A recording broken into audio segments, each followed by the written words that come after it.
C'est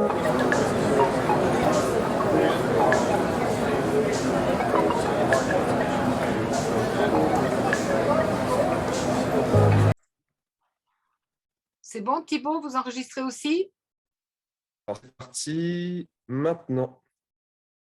Voilà, OK. Alors, donc, on commence. Je passe le petit PowerPoint. Je fais une capture enfin, pardon, je fais un partage d'écran. Et vous allez voir, donc, on commence juste, hein, c'est pour vraiment démarrer le petit film. Voilà. Donc, aujourd'hui, on a Ferdinand Balibonera Bizimana. Et d'ailleurs, je vais lui demander en première question une explication sur son nom. Mais tout d'abord, le titre, hein, donc, qui m'intéresse avec vous, Ferdinand, on en a déjà parlé, hein, c'est que vous nous présentiez votre itinéraire de prêtre, enfin comment vous êtes devenu prêtre et comment ensuite vous êtes arrivé en France, et aussi que vous nous parliez des différences de comportement des catholiques au Congo, des catholiques à Bordeaux. Vous êtes dans une nouvelle paroisse, donc vous connaissez quand même bien Bordeaux. Je pense que ça doit faire presque 10 ans, hein, que vous êtes à Bordeaux. Et puis ensuite, on pourra parler de vos travaux de recherche personnels, etc. etc. Voilà.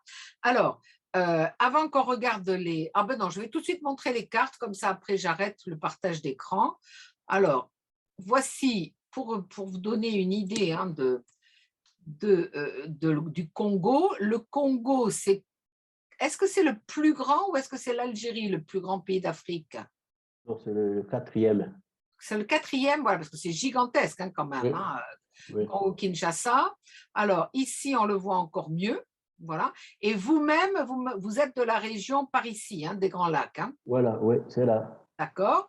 Et Kinshasa, en fait, c'est juste à côté de Brazzaville. Hein, donc, c'est vraiment, c'est une capitale qui est complètement excentrée. C'est incroyable. Hein. Et voici une autre carte qui correspond, je pense, à un découpage administratif.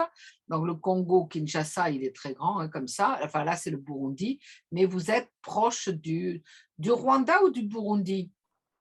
Au sud, au nord, oui, les deux. Oui, les deux. Voilà. Bien, donc maintenant qu'on a vu ça, j'arrête de partager et comme ça, on va vous voir vous-même. Hein. Très bien.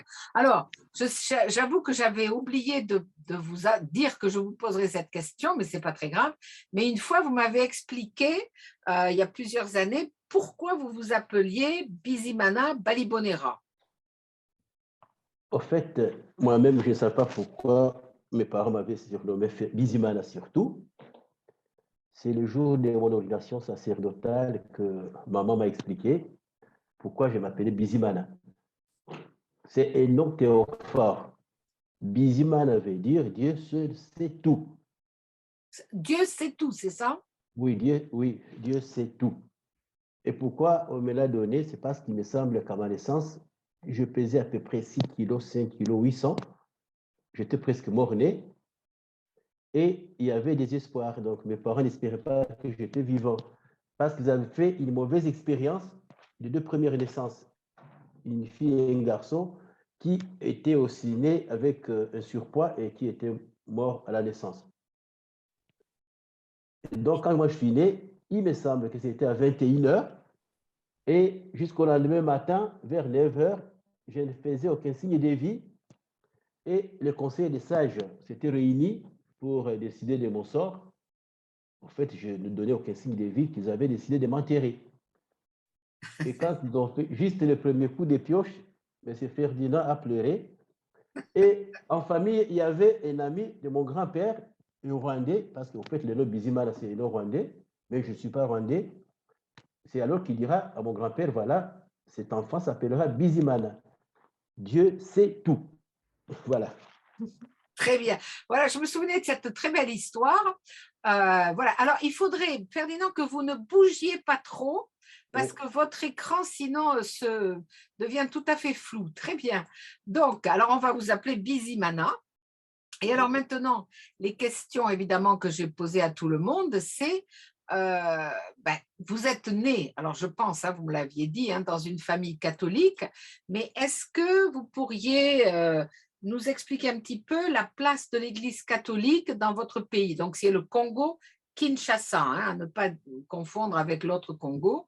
Est-ce que vous pouvez nous expliquer un tout petit peu l'histoire, hein, du catholicisme dans votre pays et comment vous-même, votre famille, comment dire, a évolué au sein de cette église? Bon, merci. Au fait, l'histoire de l'Église catholique au Congo est bien connue, je pense, de tout le monde. C'est l'église la plus populaire au Congo-Kinshasa parce qu'elle est arrivée juste à l'époque coloniale. Et aujourd'hui même, au Congo-Kinshasa, je pense qu'il y a plus de 75% de chrétiens catholiques. L'Église catholique a plus, 75%, oui, c'est beaucoup. Hein, oui, oui. oui, plus de 75%. L'Église catholique a 53 diocèses et le pape vient d'en créer un autre diocèse. La majorité, c'est des chrétiens catholiques. Quant à ma famille, en fait, c'est aussi une histoire un peu complexe. Non, non, il faut que Mes vous gardiez parents, les papa et maman. écouteurs. Hein. Il faut garder les Oui, ça écouteurs. tombe, Hein. oui.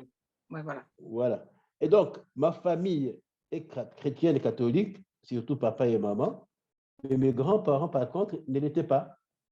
Côté maternel, ma grand-mère était chrétienne, catholique et baptisée, mais mon grand-père, païen. Et du côté de mon papa, tous deux de païens non baptisés. Curieusement, c'est moi qui ai baptisé ma grand-mère après mon ordination sacerdotale.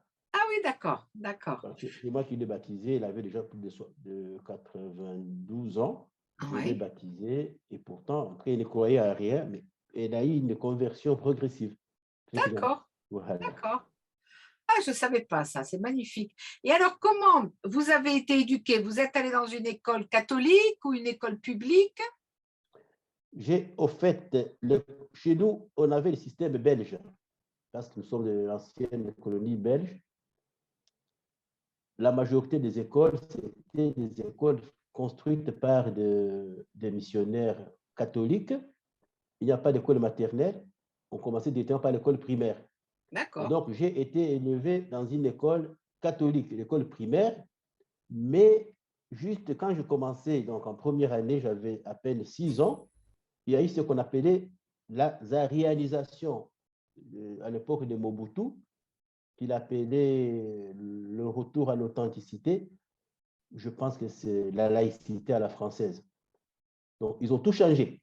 Normalement, dans mon île, je suis né dans une île, comme partout au Congo, si tu te le vois, il y avait des stations où il y avait la statue de la Vierge Marie, il y avait des croix, et les gens s'arrêtaient à mi-chemin pour prier. Et à l'école, pareil. À l'école, chaque matin, normalement, on commençait par la prière. Mais en 71, quand j'ai commencé l'école primaire, Mobutu a tout changé. Ils ont tout enlevé, les croix, les statues de la Vierge Marie. Et chaque matin, on devait faire ce qu'on appelait des animations, faire les saluts au drapeau du Congo, qui s'appelait à l'époque Zaïre.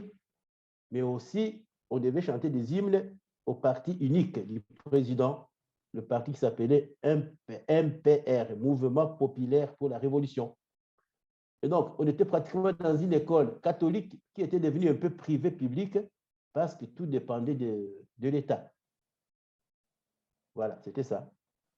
Et de l'école primaire, je me suis retrouvé justement aussi dans une école qui était gérée par des missionnaires qu'on appelle des Barnabites. Comment vous les appeliez? Barnabites. Ah, d'accord, des Barnabites. En fait, on appelle des séculiers de Saint-Paul, fondés par Antoine et Maria Zacharie, je pense, oui. Et là, c'était toujours à l'époque de la zaïrisation ou de l'authenticité. Et c'est de là qu'est venu d'ailleurs, comme vous me l'avez demandé au début, le nom de Balibonera, parce qu'il fallait supprimer les prénoms chrétiens et prendre des noms de l'authenticité. D'accord. C'était ça. Et donc, je me rappelle que sur mon brevet et mon certificat, je pense même au diplôme de bac, il n'y a pas de nom de Ferdinand. Mobutu avait dit que les prénoms chrétiens, c'était des noms des ancêtres des Blancs qu'on avait amenés en Afrique. Et il voulait imposer les noms africains, aux Congolais, surtout zaïrois. D'accord. Donc, vous avez un nom extraordinaire puisqu'il a vraiment beaucoup de couches de sang, ce Ferdinand. Donc, ça, c'est le nom catholique importé d'Europe. Après, vous avez le vrai nom zaïrois. Après, vous avez le nom qui correspond à votre étrange naissance où vous avez failli être enterré avant même d'avoir vécu. Donc, c'est tout à fait incroyable. Bravo. Moi, je vous appelle toujours Ferdinand de toute façon, mais bon, après, évidemment, officiellement, Monsieur Balibonera Bizimana. Hein. Très bien. Et alors, comment, après l'école primaire, votre collège, c'était aussi un collège catholique? Oui, c'était un collège catholique. Mais la vocation vraiment chrétienne, surtout qui m'a orienté vers le sacerdoce, je l'ai hérité de mon enfance des missionnaires d'Afrique, Vous les pouvez nous Pères Blancs. expliquer un petit peu? Les Pères Blancs, les missionnaires d'Afrique, en fait, c'est une congrégation fondée par le cardinal Lavigérie. Il est de C'est une Dax, des non? Il est... congrégations que c'était un Belge, je pense. Ce Non, sont eux non, qui je crois évoquent. qu'il était de Dax. Hein. Il me semble qu'il est il est des Landes. De toute C'est pas façon, ça, Suzy? Non? Comment? Suzy, il est pas, la Vigerie, il n'est pas de Dax? Peut-être, oui. Je suis Je pas crois sûre. qu'il est de Dax. Il y a Faudrait sa vérifier. C'est statue à possible. Dax. En Oui, tout cas, oui. c'était en néerlandais. Hein. Ouais. Oui, oui, Ah oui, bon? oui, oui, oui, oui, oui. Il n'est pas belge. Hein. Ouais. Non, Ah non. oui. Et pourtant, en fait, nous, on a toujours pensé ça parce que la majorité des missionnaires qu'on a connus, c'était d'abord des Belges. Oui, oui, oui, oui. Mais la Vigerie, il est de Dax. Il y a sa Ok. statue. Moi, j'y suis allée pour un colloque justement sur les missions et on avait fait une halte à sa statue puisque c'était le fondateur des Pères Blancs, etc. Oui, oui. Oui. Voilà, ok. Parfait. Alors, à continuer, pardon, je vous ai coupé. Et donc, j'ai rencontré des missionnaires qui m'ont initié à la vie chrétienne et ma vocation est venue surtout de leur modèle de vie.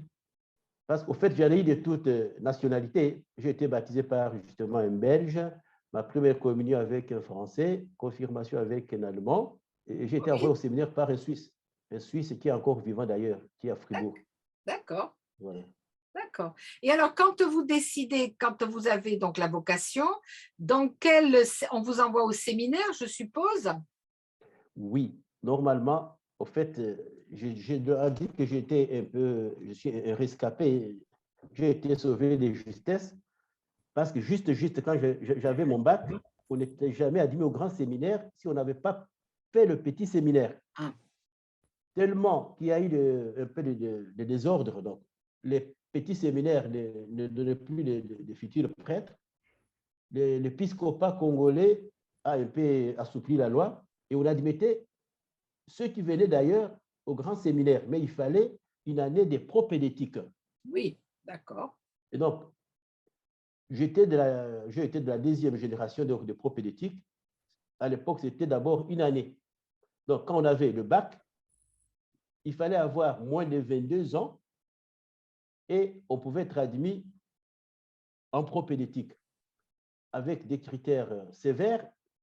D'abord, il y avait la science, en fait, ils appelaient ça les 3 S, la science, la sagesse et la santé. D'accord. Donc, la science signifie qu'il fallait avoir au moins une mention bonne, minimum une mention bonne. La sagesse, on devait vraiment être en ordre avec le commandement des dieux, avec les normes du séminaire. Et la santé, il y avait certaines maladies qu'il ne fallait pas avoir. Bon, on supportait les paludismes, on en a eu, mais il suffisait d'avoir des maladies un peu chroniques pour qu'on soit viré du séminaire. D'accord. Et voilà. Et donc, moi, après donc, le bac, comme je suis né dans un village, j'avais fait chez les Barnabites la section littéraire, donc latin philosophie. Le père curé de la paroisse ne voulait pas m'envoyer vite au séminaire. Il m'avait obligé d'abord d'enseigner le latin pendant une année. Et c'était aussi sa façon de me connaître davantage, parce que tellement j'étais proche de la paroisse, apparemment, il ne me connaissait pas encore bien. C'est lui qui devait me recommander pour aller au séminaire. Donc, c'est vous qui avez enseigné le latin alors? Oui, j'ai enseigné le latin pendant une année. Et après, il m'a envoyé en propédétique, au fait, où nous nous sommes retrouvés. Nous étions, je pense, de 6 diocèses différents. Et tous, on avait déjà l'expérience de vie parce qu'on avait déjà travaillé. Il y avait des directeurs d'école, il y avait des infirmiers, il y avait des médecins. Et comme on n'était pas passé par le petit séminaire, obligatoirement, on allait en propédétique. D'accord. Et donc, après la propédeutique, donc, on a fait une année. Chez nous, les rythmes, c'est propédeutique d'une année, 3 ans de philosophie, 4 ans de théologie et une année de probation. Donc, ça fait à peu près 8 ans. Oui, c'est 8 ans normalement. D'ailleurs, maintenant, c'est 10 ans. Ah oui, oui, c'est Moi, énorme. je fais 10 ans parce que pendant mon cursus, il y a eu des guerres. Et il y a eu ce qu'on appelle les années blanches. Voilà, donc moi, j'ai fait 10 ans de formation. Et alors, une fois que vous avez terminé, où est-ce que vous avez commencé votre travail de curé?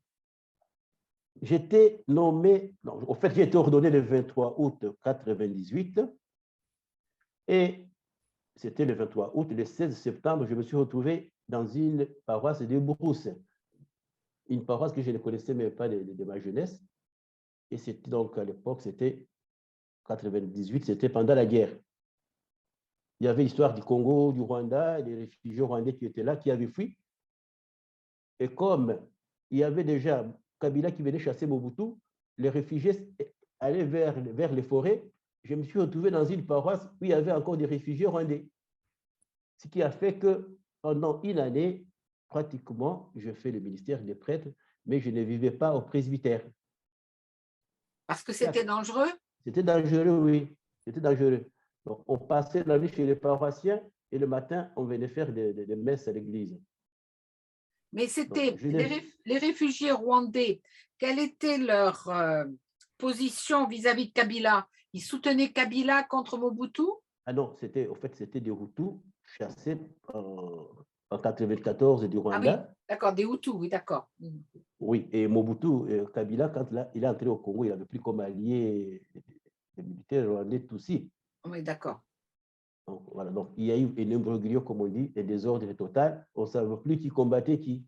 Mais Oui. moi, dans la paroisse où j'étais, justement, il y avait des réfugiés Hutus rwandais. Alors que Kabila, lui, était aussi, avait des alliés Tutsis, et là, il y avait toujours la guerre qui continuait. C'est ce qui a fait que, donc, à chaque jour, il y avait la guerre dans cette paroisse. Oui. Et comment C'était vous ça. arriviez à survivre?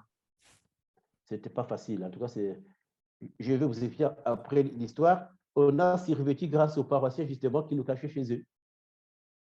Parce après mon séjour dans cette paroisse, il y a eu un massacre.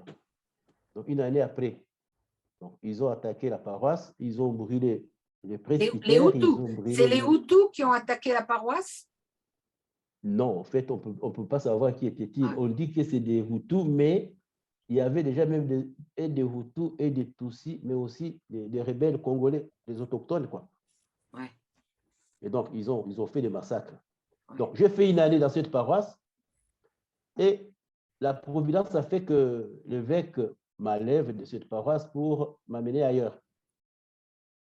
Et comment ça s'était passé? Au fait, chez nous, dans mon diocèse, surtout au Congo, en paroisse, l'économe paroissial est nommé dans la communauté par le curé. D'accord. Mais nous, quand on a été ordonné prêtre, notre évêque avait décidé de faire former les nouveaux économes de paroisse en comptabilité. Et j'étais parmi donc, les nouveaux formés. Et dans ma paroisse de Brousse de campagne, une paroisse très pauvre, je dois l'avouer, j'ai dû faire un peu de business. Donc, je vendais les planches parce qu'à côté, il y avait une forêt où il y avait aussi des bois rares. J'ai réussi à payer toute la dette de la paroisse en une année parce que je vendais des planches justement. Et l'évêque m'a dit, voilà, apparemment tu as été plus sérieux dans la gestion de la paroisse et il pensait m'envoyer faire l'économie à Louvain-la-Neuve. À Louvain-la-Neuve? Ah oui, Oui, vous à formez à Louvain-la-Neuve. l'université, c'est ça? D'accord. Oui, oui, aller faire donc l'économie. Il est venu à la paroisse pour une visite pastorale. Il a fait une grande réunion avec les conseils paroissiaux. Et là, il a dit, voilà, j'ai besoin de Ferdinand, comme il a bien travaillé comme économe paroissial, dans une situation difficile de guerre, je vais l'envoyer faire l'économie. Et il m'a fait inscrire à Louvain-la-Neuve, où je devais aller faire des études d'économie. Curieusement, quand il a réuni le collège des consulteurs, ils ont décidé plutôt de m'amener à l'économie générale du diocèse. Du diocèse, mais au Congo alors. Au Congo, oui, chez moi. Et là, je me suis retrouvé à l'économie générale où j'ai fait 5 ans. Le même évêque qui voulait m'envoyer à Louvain-la-Neuve est mort. Je ne vais pas raconter l'histoire, parce qu'en 1996, quand il y a eu donc la libération, ce qu'on appelle libération du Congo, un premier évêque avait été tué donc, de mon diocèse parce qu'il s'opposait aux rebelles. Le deuxième, celui qui l'avait remplacé, c'est celui-là qui voulait m'envoyer à Louvain.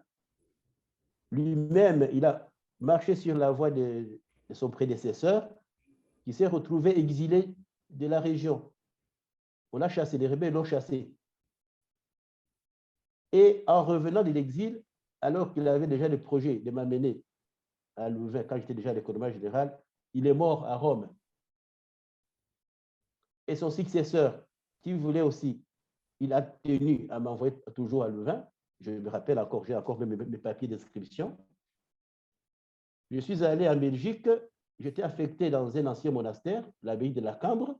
Ah oui, l'abbaye de la Cambre, à Bruxelles en fait. À Bruxelles, oui. Ouais. Je me suis retrouvé à l'abbaye de la Cambre où je devais faire le ministère et être étudiant à Louvain-la-Neuve. Malheureusement, le même évêque aussi est mort. Parce que lui il avait fait un AVC le jour où il devait prendre la cathèdre. Donc, comme il était déjà évêque de notre diocèse, le jour où il devait prendre la cathèdre du diocèse de Bukavu, où je suis originaire, il a fait un AVC pendant la messe. Mais dites donc, il ne fait pas bon être évêque quand on est autour de vous, hein, parce que... Mais vous en avez tué combien, Ferdinand? Je ne les ai pas tués, mais curieusement, ils sont morts 3. Et donc, curieusement, après sa mort, il y a eu une réunion donc, des évêques de la province ecclésiastique du Kivu, donc il y a 6 diocèses, qui ont décidé de m'enlever de l'économie générale et m'amener au grand séminaire de philosophie où j'ai été formé. Et là, je devais être vice-recteur, économe et enseignant. D'accord. Et là, j'ai dit au revoir à Louvain-la-Neuve, pratiquement, parce que j'ai fait 7 ans comme économe, vice-recteur et comme enseignant au grand séminaire. D'accord. À Kivu, alors? Au Kivu. D'accord. Peut-être que vous allez me demander... Oui. Je vous écoute. Non, je dis, et alors après, une fois que vous êtes allé là-bas, donc vous avez en fait assez peu, à part au début, été curé de paroisse au Congo. Alors, vous avez surtout eu des postes administratifs, de trésorerie, etc., etc. Oui, c'est vrai, je n'ai jamais été curé au Congo. D'accord. Je n'ai jamais été curé, oui. Et alors, qu'est-ce que vous faisiez en tant que directeur, enfin recteur de cette université? Le recteur du grand séminaire. Du grand séminaire, pardon. Vous faisiez de l'administration? En fait, oui, le vice-recteur, en fait, on les appelle les secrétaires académiques. D'accord. Donc, je m'occupais donc de l'administration, mais aussi des finances, comme j'étais aussi économe. D'accord. Et alors, comment vous êtes arrivé alors finalement à Bordeaux? Voilà, justement, Bordeaux, c'est comme un cadeau de Lourdes. C'est miracle de Lourdes. Mon évêque, tellement, donc lui-même, l'actuel évêque, avait aussi des projets sur moi. Quand je venais de faire 6 ans au grand séminaire, il m'a envoyé son chancelier pour me dire qu'il avait un projet de m'envoyer finalement à Kinshasa pour faire la théologie pastorale. D'accord. Et derrière, il y avait un projet de faire de moi l'aumônier militaire. D'accord. Il me semble que j'étais encore jeune, j'avais beaucoup de force. L'évêque pensait m'envoyer faire la théologie pastorale et de là, je devais être aumônier militaire. Mais pour une fois, je ne sais pas comment ça s'est passé, il m'avait laissé le choix libre cette année-là. Soit j'allais faire cette théologie pastorale, soit je restais une année au séminaire, ou soit j'allais encore à l'économie générale. L'évêque m'avait demandé de faire moi-même le choix. J'avais opté de rester au séminaire, mais pour une année. Et pendant l'année, je suis venu à Lourdes pour un pèlerinage, j'ai prié. Et comme par hasard, je suis passé à Bordeaux saluer un ami prêtre. Et c'est à Bordeaux que j'ai rencontré le cardinal de Ricard. D'accord, le cardinal Ricard, oui, oui. Oui. D'accord. Le cardinal Ricard m'a accueilli, je lui ai parlé de mon histoire, comment les évêques ont toujours voulu m'envoyer étudier à Louvain-la-Neuve, comment. Il m'a dit, moi je suis prêt à te recevoir si tu as la recommandation de ton évêque. En rentrant au diocèse, j'ai parlé à mon évêque, qui a dit, d'accord, tu finis l'année au séminaire, et après, si tu as des papiers, tu vas à Bordeaux.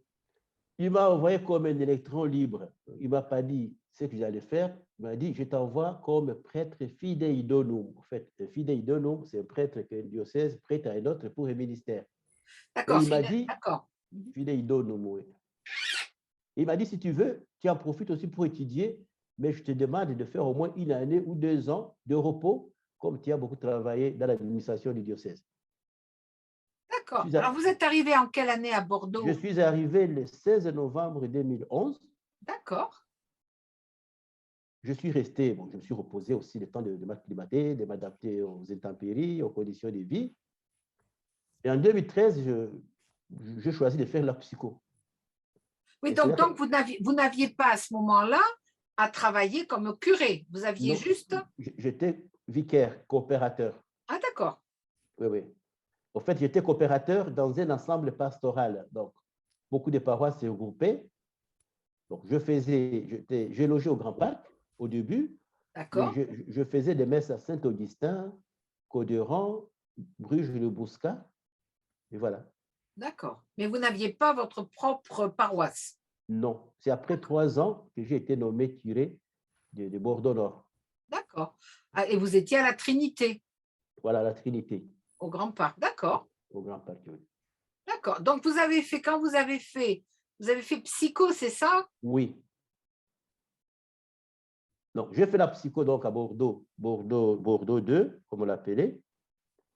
Et après la licence, quand j'avais découvert qu'il y avait Montaigne aussi, qui avait l'étude des religions des sociétés, c'est ce qui m'intéressait davantage. Et surtout que mon cheminement en psycho me montrait que je n'arriverais pas à la thèse. Or, c'était mon rêve. Donc, c'est comme ça que moi, je vous ai rencontré. En fait, c'était Voilà. le prolongement du miracle de Lourdes, puisque je m'appelle Bernadette. C'est ça. Voilà. D'accord, vous êtes arrivé au master, oui, oui, d'accord. D'ailleurs, plusieurs personnes qui nous regardent vous connaissent, hein, puisque vous étiez leur camarade. Hein. Très bien. Voilà. Donc, effectivement, moi, là, je peux dire que vous avez fait le master de façon tout à fait rigoureuse, avec des travaux tout à fait remarquables. Et donc, maintenant, ça y est, vous êtes inscrit en thèse et vous faites votre thèse. Mais vous en parlerez peut-être après. Hein, on parlera un petit peu de votre recherche de thèse, puisque là, je vous ai obligé à sortir du catholicisme. Hein, puisque vous vouliez travailler avec moi et que je ne suis absolument pas spécialiste pour une thèse du catholicisme. Alors, moi, ce qui m'intéresserait maintenant, et je pense que ça intéressera tout le monde, Ferdinand, c'est, j'ai déjà parlé avec des prêtres africains qui n'ont pas eu votre parcours, parce que vous avez un parcours quand même vraiment particulier, mais j'ai eu presque tous les ans dans le master des étudiantes du master, mais qui étaient des prêtres africains. Soit vous en avez rencontré certains, hein, soit ils suivaient le master par correspondance. Hein, on a eu Clétus Bognon, après on avait fait même une fête chez vous dans votre paroisse, dans votre église, hein, mais j'en ai eu tous les ans. J'en ai eu un autre qui s'appelle Valérie Wilson, qui lui était curé et toujours curé dans les Deux-Sèvres et qui m'avait expliqué, eux, que en fait, c'était des évêques français qui venaient à la pêche, si je peux dire, ou qui venaient recruter des prêtres africains pour pallier le manque de prêtres dans nos propres paroisses. Et donc, j'ai déjà discuté avec eux. J'ai même eu une messe dans ma maison par un de ces prêtres que j'avais hébergé.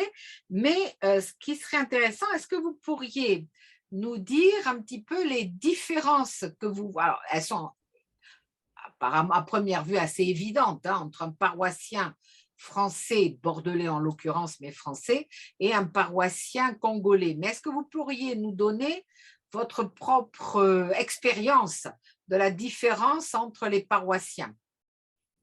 Bon, au fait, ce sont des mêmes paroissiens, mais je dois avouer que quand nous venons en France, on vient avec des préjugés.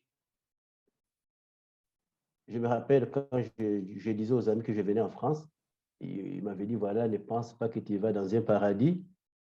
Et si c'est un paradis, tu trouveras des anges qui sont morts de solitude, qui sont déjà morts, qui sont morts socialement. Et c'est vrai. On vous a dit ça, tu vas dans un paradis d'anges morts? Oui, d'anges morts socialement. Parce qu'en France, personne qui parle à l'autre, chacun fait sa vie, on ne se dit jamais bonjour. Et quand je suis arrivé, j'avais déjà ces préjugés, et je dois l'avouer, je l'ai vécu un peu au Grand Parc. D'accord. Vous pouvez expliquer davantage? Je suis arrivé dans un contexte difficile. Je devais remplacer un curé qui avait déjà fait 9 ans dans cette paroisse,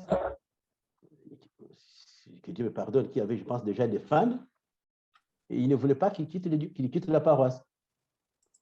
J'arrive au Grand Parc, monsieur l'abbé Ferdinand arrive, on ne m'a pas accueilli d'abord comme prêtre parce qu'au fait, même les paroissiens qui venaient se confesser ou demander notre sacrement, les anciens paroissiens disaient voilà que le prêtre n'était pas là. Ça m'a fait mal, mais j'ai eu la chance d'avoir un curé qui était gentil, hyper gentil, qui me disait qu'il n'a jamais été en Afrique, mais que c'est l'Afrique qui venait à lui. Il m'a aidé à surmonter cette épreuve. Donc, Ah oui, les parce chrétiens, qu'au début, les paroissiens du Grand Parc ne voulaient pas de vous. oui, et beaucoup avaient suivi le curé là où il était nommé. D'accord, Oui, oui. d'accord. C'est après 6 mois que les gens sont revenus. Et curieusement, je fais 10 ans au Grand Parc et j'étais déjà bien avec presque tout le monde. Ah Les oui, autres, oui, parce que moi, je suis venue très souvent à vos messes au Grand Parc et de toute évidence, les gens vous adoraient. Hein, ça se passait très, très, très bien. Hein. Mais c'est vrai que ce n'était pas au début. Quand je vous ai connu, c'était il y a quelques années. Donc, vous étiez déjà bien installé au Grand Parc, quoi, oui. ouais, ouais, au début, ce n'était pas facile en tout cas. Ouais. Mais alors, c'est amusant ce que vous dites parce que je ne sais plus si je vous en ai parlé. Oui. Et ça pourra d'ailleurs être l'objet d'un entretien sur une autre fois. Mais j'ai bien connu ici un prêtre maronite quand il est venu, puisqu'il y a une paroisse maronite. Alors, ce sont essentiellement des Libanais, hein, et puis bon, d'autres Oui. chrétiens du Proche-Orient, mais surtout des Libanais. Il y a une paroisse à Bordeaux depuis assez longtemps, une paroisse maronite, et il y a quelques années a été nommé par l'évêque maronite de Paris, du diocèse de France, hein, un prêtre adorable qui arrivait des États-Unis, mais qui avait fait ses études en France. Et dans sa paroisse, ça n'a pas été évident du tout. Il y a beaucoup de gens qui, comme c'était une paroisse qui était aussi une paroisse latine, donc française, ils devaient faire soit la messe de type romain, soit la messe maronite. Il n'y a pas grande différence, mais il y a des mini-différences. Mais il a dû surmonter pas mal d'opposition. Il a attrapé d'ailleurs même, je crois, un ulcère à l'estomac parce que plusieurs personnes ont été très désagréables avec lui.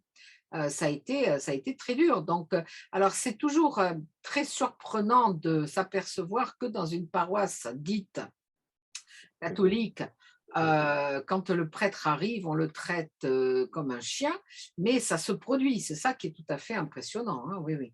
Et alors, maintenant, vous êtes où? Bon, maintenant, je suis à Sénon et Lormont, donc, où je suis nommé comme curé et responsable du secteur. D'accord. De deux communes, quoi. D'accord. Avec 4 clochers. D'accord. Et là, vous avez des différences aussi entre les paroissiens par rapport à la Trinité? Je dirais non. Il semble plus cool que ceux du Grand Parc que j'avais connu avant, quoi. Je viens de faire 8 mois à Sénon-Lormont. Je n'ai pas encore eu de problème, en tout cas. Je suis bien. D'accord. J'ai été bien accueilli, au fait, par un prêtre qui a fait l'Afrique aussi, qui a fait 27 ans en Afrique. Si l'évêque m'avait nommé avec lui, c'est parce que justement, il me disait que c'est un Français mais qui est africain. Il a fait longtemps en Afrique comme missionnaire. Ouais. Malheureusement, ça fait un mois qu'il a eu un AVC. Je suis maintenant seul. Oui, vous me l'aviez dit, puisque je vous avais eu au téléphone il n'y a pas longtemps. Il est Oui. toujours en rééducation, c'est ça? Oui, à la Tour des Gassi, oui. Oh, bon. Mais alors, est-ce que vous avez beaucoup échangé avec d'autres prêtres africains qui sont dans des paroisses françaises? Au fait, je suis l'aumônier de la communauté africaine de Bordeaux. Je coordonne un peu la vie même de confrères prêtres, hein. Nous vivons les mêmes réalités. Et j'ai eu la chance aussi de rencontrer d'autres prêtres qui sont ailleurs, parce qu'il y en a de mon diocèse qui sont à Paris. Ce sont les mêmes réalités.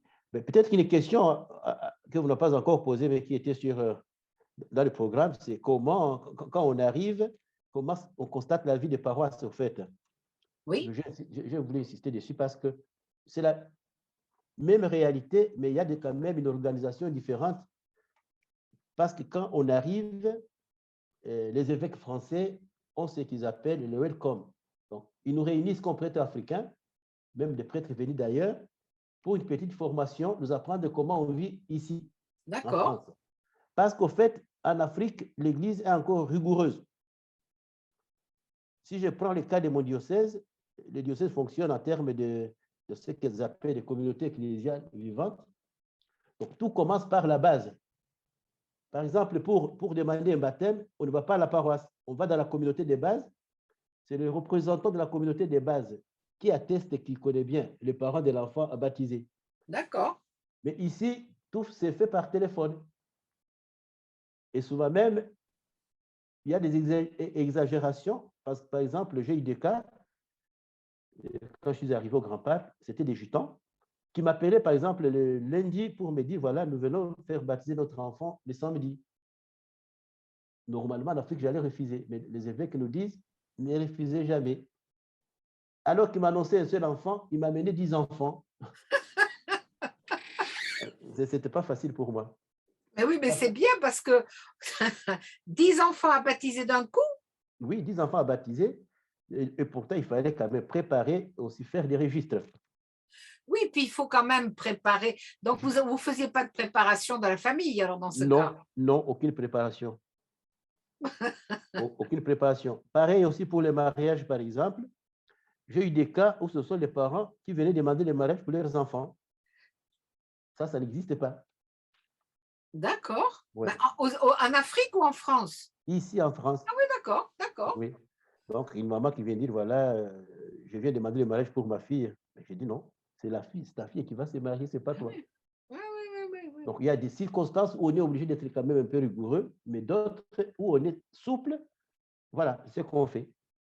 Mais Alors, l'organisation n'est pas la même, mais c'est la même réalité, même église, même sacrement, mais c'est l'organisation ecclésiale qui est différente. voilà. Et pour l'organisation de la messe, puisque maintenant les laïcs sont de plus en plus impliqués dans la préparation de la liturgie, Oui. comment ça se passe en Afrique? En Afrique, au fait, comme je dis, en fait, parler de l'Afrique, c'est compliqué. Au moins le Congo, je ne connais pas toute l'Afrique. Oui, mais chez vous, au Oui, donc, Congo. oui, si je parle du Congo, c'est vrai que ce sont les paroissiens qui s'engagent parce qu'il y a une paroisse peut avoir même 10-15 chorales. 10-15 chorales. Oui, parce que chaque communauté ecclésiale vivante a 2 ou 3 chorales et chaque dimanche, c'est telle communauté qui va animer la messe. C'est comme ça que c'est organisé. Mais ici, il n'y a pas de chorale. En tout cas, jusque-là, je n'ai pas connu de chorale. Au Grand Parc, comme à Senon, il n'y a pas de chorale. Non, non, mais d'ailleurs, vous faites quelque chose d'extraordinaire qui était vous faisiez au Grand Parc, mais je pense que vous le faites encore de l'autre côté de l'eau, c'est de faire venir la chorale des étudiants africains une fois par mois. Oui, au fait, il y a ce qu'on appelle chorale de l'aumônerie africaine. Il y en a 4. Il y a une ici à Senon-Lormont, celle qui était au Grand Parc, à Pessac, je pense aussi, puis à Talence. On a D'accord. réussi à regrouper toutes ces chorales africaines qui animent la messe au Grand Parc les derniers dimanches du mois. Oui. Et chez vous, maintenant, là-haut, à Senon? Oui, ici aussi à Senon, justement, j'ai trouvé ce système. La chorale africaine anime la messe du dernier dimanche du mois aussi. D'accord, mais ce n'est pas la même chorale. Non, ce n'est pas la même. Mais nous avons une coordination au niveau de l'aumônerie, mais c'est des chorales indépendantes, mais coordonnées par l'aumônerie, oui. D'accord, d'accord. Alors, et est-ce que vous voyez d'autres différences à nous expliquer dans le comportement des gens, dans la relation avec le prêtre et les uns avec les autres? Qu'est-ce que vous voyez comme différence? Est-ce que vous dites maintenant encore que les Français sont des anges morts au paradis. J'apprécie beaucoup l'humilité des prêtres français, parce que nous, en tout cas au Congo, au moins dans mon diocèse, le curé, c'est comme un chef de quartier. C'est vrai. Ah oui, Il a une autorité extraordinaire. Il y en a qui aiment qu'on les appelle monsieur l'abbé curé, mon père, je ne sais pas quoi. Et ça, c'est comme cela. En tout cas, ici, ils sont humbles. Ils acceptent qu'on les appelle de Francis, de Julien, sans mettre les titres des prêtres. Et désormais, moi aussi, j'aime ça. Et chaque fois, quand je vais au pays, je surprends les gens. Donc, j'essaie de me comporter comme mes amis français, quoi. c'est-à-dire que le prêtre avait effectivement un grand rôle social autrefois dans nos sociétés, mais Oui. effectivement, au XXe siècle, ça s'est beaucoup amenuisé. Hein. Oui, oui, d'accord, d'accord. Oui. Et sinon, les paroissiens, entre eux et avec vous, les paroissiens, pas les prêtres, quelle différence vous voyez? Il n'y a pas beaucoup de différence. En tout D'accord. cas, il n'y a pas beaucoup de différence. Bon, comme partout ailleurs, il y a des gens, il y en a qui sont sympathiques, il y en a qui ne sont pas sympathiques. Il y en a qui sont prêts à rendre service à la paroisse, et il y en a d'autres qui ne veulent jamais. D'accord. Et alors, dans votre pastorale actuellement à ce nom, disons une journée ordinaire, qu'est-ce que vous faites? Vous faites, je suppose, des enterrements, des baptêmes, vous rencontrez des gens, comment ça se passe? Bon, je peux dire, sans risque de me tromper, que, en fait, tout est organisé, mais il n'y a pas beaucoup de choses à faire, hein, à part les enterrements. D'accord, Je peux faire toute une journée au bureau, aucun coup de téléphone, aucun paroissien qui est passé pour un problème quelconque. d'accord, d'accord, Bon, c'est souvent les obsèques que je fais. Il y a des semaines où j'en célèbre 2 par jour. 2 par jour? Oui, et d'autres où c'est relax. Cette semaine, par exemple, j'ai eu seulement 2. Et la semaine prochaine, il y a déjà 3 qui sont annoncés. Alors, Je fais plus d'obsèques que de baptême. Le baptême, ça fait 7 mois que je suis là. J'en ai fait seulement 2. donc ça veut dire que les gens qui se considèrent encore comme catholiques, c'est surtout en fait l'enterrement qu'ils vont continuer à pratiquer, si je peux dire, et beaucoup moins le baptême. Alors, l'enterrement, mais même l'enterrement, souvent, ils viennent, on prépare, mais ils ne répondent jamais. Et eux même disent, en tout cas, la majorité de cas, c'est des gens qui ne sont pas croyants, quoi. Ils ne sont plus croyants. Ah oui, d'accord. Ouais, ouais. Il y en a qui disent, voilà, nous venons enterrer notre parent, notre papa et notre maman parce qu'on l'a demandé, on l'a demandé. Il y en a qui me disent, par exemple, nous ne voulons pas de lecture de la parole de Dieu dans la cérémonie. Et qu'est-ce que vous répondez alors? Là, je dois négocier pour quand même qu'on lise la parole de Dieu. Bah oui, oui, oui. Et une autre chose qui me choque souvent, je me retrouve seul devant les cercueils. Donc, ce qui n'existe pas en Afrique aussi, ou au Congo. Oui, c'est ça. Chez vous, je suis, enfin, en Afrique, au Congo, je pense que c'est quand même beaucoup plus chaleureux, tout ça. Oui, les deuils, au fait, c'est pour toute la communauté. Oui, Non, je peux, par exemple, quitter selon leur mois, arriver à Mérignac. Si je trouve qu'une famille où il y a des deuils, je m'arrête et je pleure avec les gens qui pleurent. Et je présente mes condoléances. Et si j'arrive au jour de l'enterrement à l'église, je les accompagne aussi. Mais ici, en tout cas, plusieurs fois, les pompes funèbres ont amené des cercueils et ils me disaient que le défunt n'a pas de famille. Et là, donc, je dois bricoler. c'est fou C'est pas quand facile. même. Au début, c'était difficile, mais maintenant, je suis habitué à ça. Et le premier cas, c'était au Grand Parc. J'avais enterré le matin, il me semble, une femme très connue, Simone Noailles. Ah oui, très connu, oui, oui, oui, oui. C'était une Oui. adjointe du maire très Chabat Delmas. célèbre de Bordeaux, Chabat Chaban-Delmas. Delmas, oui. Donc, je l'avais enterré. Nous étions 8 prêtres le matin. L'église était pleine. On avait plus de 3 000 € de quêtes ces jours-là. Et le soir, j'avais un enterrement. On ne m'a pas prévenu. J'ai vu les pompes funèbres venir avec les cercueils qu'ils ont déposés. Et ils sont partis. Je suis resté seul. Bon, c'est vrai. Heureusement qu'il y avait une dame qui priait dans l'église. Je lui avais demandé si elle pouvait m'aider au moins à faire des petites prières. Et c'est ça qu'on avait fait. Mais après, qui c'est qui l'a emmené au cimetière? Mais les pompes funèbres, hein. À les pompes funèbres. Il n'y a eu personne. Personne, oui. J'ai déjà eu beaucoup de cas. C'est invraisemblable. Oui, j'ai eu beaucoup de cas. Même ici à Sénon, je viens d'en avoir 2 au mois de février. J'ai enterré une dame de 74 ans. Il y avait seulement 2 personnes, sa maman et 2 autres personnes qui les avaient connues. Une semaine après, la maman aussi est morte. Je me suis retrouvé avec le cercueil. Et Ah c'est ouais. tout. Et rien d'autre. Et personne d'autre. Personne d'autre, oui.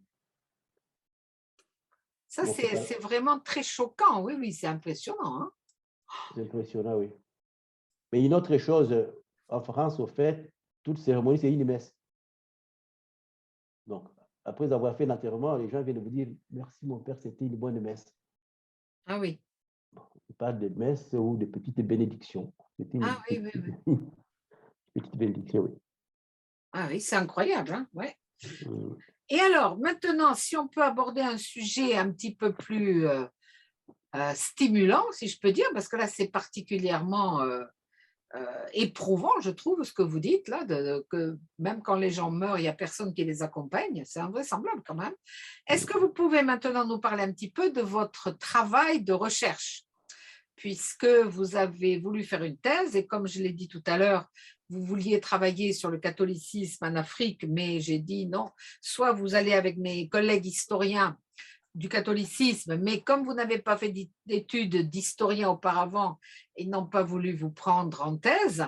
Et je vous ai dit, moi, je veux bien vous prendre, mais à condition que vous preniez une religion américaine ou d'origine américaine. Alors, est-ce que vous pourriez nous présenter un petit peu votre travail de thèse? Bon, oui, volontiers. Au fait, avec votre accord, justement, je voulais travailler sur le catholicisme, hein, mais j'ai choisi de travailler sur les enjeux du pentecôtisme américain en Afrique. Et comme l'Afrique est grande, c'est tout un continent, j'ai préféré rester sur un terrain bien défini qui est le Congo que je connais bien. Mais je dois aussi l'avouer que le Congo que je connais bien, qui est très vaste, comme je l'ai dit, le 4e pays le plus grand de l'Afrique. Mais jusque-là, je pense que je marche sur de bonnes voies, mais je n'ai pas réussi à respecter le timing que je m'étais fixé. Je ne vais pas m'innocenter, mais je pense qu'il y a eu quand même le problème de Covid. Oui. Alors là, ça a retardé absolument tout le monde dans les recherches. Hein, oui. Donc, la première année, c'était une année de psychose, justement, de dépression. En tout cas, j'ai fait la première année, je n'arrivais pas à écrire quelque chose. Donc, je me posais des questions, qu'est-ce que je veux dire, qu'est-ce que je vais raconter.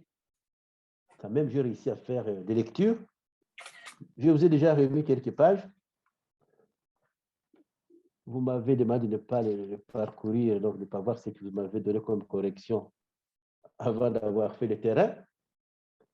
Et j'ai fait le terrain. Donc, j'ai été à Kinshasa, la capitale. À Kinshasa, je pense que dans chaque rue, il y a au moins 10 églises pentecôtistes. C'est là le foyer du pentecôtisme au Congo. Donc, jusque-là, j'ai déjà fait au moins le Kinshasa et le Kivu. Le Kivu qui est aussi une grande région. J'ai quelques données sur lesquelles je suis en train de travailler.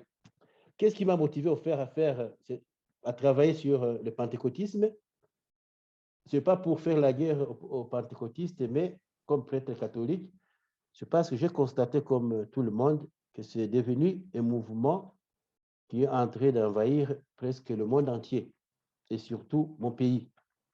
Oui, oui, on avait eu, je ne sais pas si vous l'aviez écouté, mais je sais qu'on en a discuté, puis plusieurs personnes qui nous écoutent l'ont certainement entendu, mais nous avions eu Carla qui nous avait parlé du pentecôtisme au Brésil, où c'est véritablement un flot hein, qui est en train de submerger l'Église catholique et même les églises, enfin les religions locales qui ne seraient ni catholiques ni chrétiennes en général.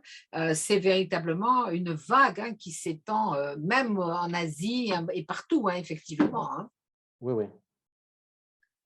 Et En tout alors, cas, ça, comment vous avez, si vous dites qu'il y a une dizaine d'églises dans chaque rue pentecôtiste, quelle est actuellement la réaction? Est-ce qu'il y a une réaction de la part du catholicisme? malgré ce que font les pentecôtistes, l'Église catholique est encore puissante au Congo. Oui. Parce que là, au fait, c'est une Église qui a résisté à toutes les crises politiques, socio-politiques, économiques. C'est l'Église qui a prise en la population congolaise pendant tout ce temps de crise. Mais ce qui est marrant, c'est que quand même, beaucoup de gens quittent l'Église catholique pour aller chez les pentecôtistes à cause de leurs enseignements, quoi. Donc, aujourd'hui, je travaille d'ailleurs sur ça. J'en suis au niveau des enjeux psychosociaux. Les pentecôtistes, ils attirent les gens. C'est comme s'ils envoûtaient les gens parce qu'ils font des promesses. Ils montrent que l'homme est fait à la fois, il a en lui, il a Dieu qui est bon, mais il y a quand même aussi un démon qui est mauvais. Oui.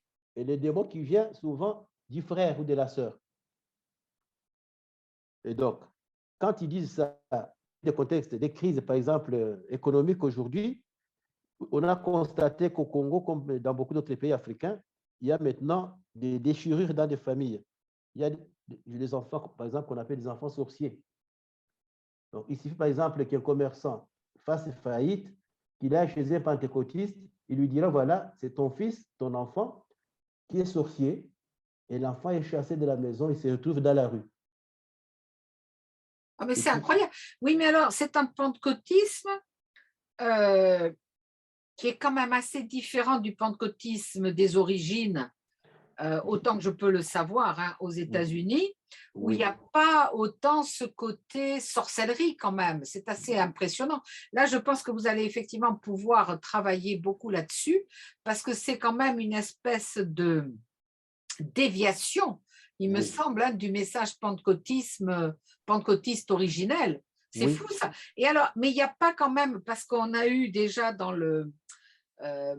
parmi des Africains, j'ai eu des témoignages d'Africains qui expliquaient qu'il y avait encore des phénomènes vaudouisants où on allait accuser telle et telle personne d'être responsable de telle ou telle faillite ou de telle ou telle maladie, et on pouvait littéralement tuer la personne. Alors, est-ce que ça va jusque-là chez les pentecôtistes? Oui, au fait, ça va jusque-là, mais nous, au Congo, il n'y a pas de vaudou. Oui, mais des phénomènes un petit peu similaires peuvent exister. Oui, il existe. En fait, nous, on parle plus justement de la sorcellerie, mais aussi du deuxième monde. Vous pouvez nous expliquer? Et donc, ils disent qu'il y a des gens qui ont fait un pacte avec les démons. Oui. Par exemple, il peut s'enrichir parce que l'argent lui vient du démon. Et le démon peut aller prendre l'argent d'une autre personne pour le donner. Voilà, c'est comme ça que ça se passe. En tout cas, il n'y a pas de vaudou, mais c'est le deuxième monde. Donc, ils considèrent, par exemple, la région où j'habite, il y a un lac. Quand on entend parler, on peut penser que c'est un mythe. Ils disent, voilà, la nuit, ils vont au lac, ils jettent des œufs, il y a un démon qui arrive, qui récupère les gens, ils plongent ensemble. C'est comme un mythe, quoi. Oui. Ce qui m'a touché, bon, je ne dois pas dire quand même, c'est des secrets de confession, je ne peux pas dire à personne. Dans mon parcours, j'ai eu quelqu'un qui s'est confessé. Je ne peux pas dire son nom. Il a été entraîné par ses amis pour aller dans le deuxième monde et il avait refusé et c'est pour cela qu'il est devenu pauvre. Mais en interrogeant, je me suis rendu compte que justement, il allait dans des il allait chez les pentecôtistes, c'est ça? Oui, il allait chez les pentecôtistes justement qui lui disaient qu'il est resté pauvre parce qu'il n'a pas voulu aller avec ses amis dans le deuxième monde, quoi. Oui, mais alors ça, c'est très intéressant parce que ça veut dire que ce type de pentecôtisme, en fait, il se calque sur des pratiques traditionnelles africaines, finalement, complètement opposées à ce que le catholicisme peut enseigner. En tout cas, jusque-là, c'est ce qu'ils font, ils s'opposent à ça. Mais quand on parcourt la revue de la littérature, on se rend compte quand même qu'il y a aussi des soubassements de l'Église catholique ancienne à l'époque coloniale. Hein. Quand les missionnaires sont arrivés, ils avaient aussi derrière l'idée de l'Africain ou du Congolais sorcier, féticheur. Voilà, ils avaient ça. D'accord. Est-ce qu'ils l'exploitaient aussi pour faire avancer les gens dans le sens où le prêtre voulait? Oui, en tout cas, l'histoire prouve que les premiers missionnaires ont fait ça. Ils ont fait tabula rasa même de toute la culture, de toutes les pratiques. Par exemple, ils arrivaient dans un village, ils y construisaient une chapelle-école, ils y plantaient une croix, et tous les fidèles qui adhèrent à la foi chrétienne et catholique, normalement, ils devaient renoncer à certaines pratiques. Oui, Mais quand on parle aujourd'hui de l'inculturation, oui. il y a quand même, il y avait des pratiques qui semblaient parler d'un Dieu inconnu comme Paul à Athènes, quoi. D'accord. Oui, oui. Mais Et alors, donc, oui.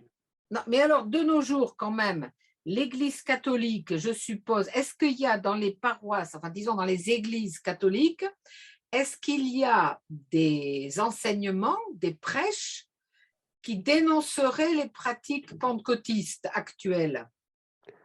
Bon, on les dénonce pas, c'est devenu comme une petite guerre, mais on les dénonce, mais aussi l'Église catholique s'est fait aussi un peu mal parce que les néo-pentecôtistes, comme on les appelle, donc les renouveaux charismatiques, Charismatiques, oui, sont dans l'Église catholique. où ils sont dans l'Église catholique, mais ils font des pratiques comme les pentecôtistes. Et aussi parlent du démon, beaucoup, ils parlent beaucoup du démon. Ils parlent aussi des fétiches et des sorcelleries. Alors ça, c'est aussi très intéressant, ça sera vraiment à travailler, puisque chez les charismatiques, qui sont la version catholique du pentecôtisme, chez nous, hein, en Europe, Oui. il y a beaucoup d'insistance, je pense aussi, sur le mal, hein, sur le démon, sur les esprits, etc. Puisque dans le pentecôtisme, on insiste beaucoup sur la présence de l'esprit de la Pentecôte dans l'individu, physiquement. Hein. Mais quand même, ce qui sera intéressant pour vous d'analyser, c'est à quel point c'est poussé à l'extrême en Afrique, visiblement. Et au Brésil aussi, je pense. Hein, Carla en avait parlé, mais je pense que ça sera aussi quelque chose à analyser pour l'Afrique. Hein. Et est-ce qu'ils sont, vous avez dit qu'ils étaient très nombreux à Kinshasa, est-ce qu'ils sont très nombreux aussi dans les campagnes au Congo? Oui, en tout cas, ils sont partout. Ils sont partout, les pentecôtistes. Mais au départ, quand l'église de pentecôtisme est arrivée, ils aimaient les quartiers populaires bourgeois d'abord. D'accord. C'est pourquoi ils sont allés d'abord à Kinshasa. Ils sont d'abord dans des grandes villes, mais ils sont répandus partout. Et ce sont des Africains, les pasteurs. Les pasteurs sont des Africains, oui. Maintenant, ce sont des Africains, mais au départ, non.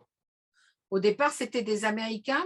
Au Congo, il y a eu deux branches, même trois. Il y a une branche suédoise, Oui. mais la première, c'était anglo-saxonne.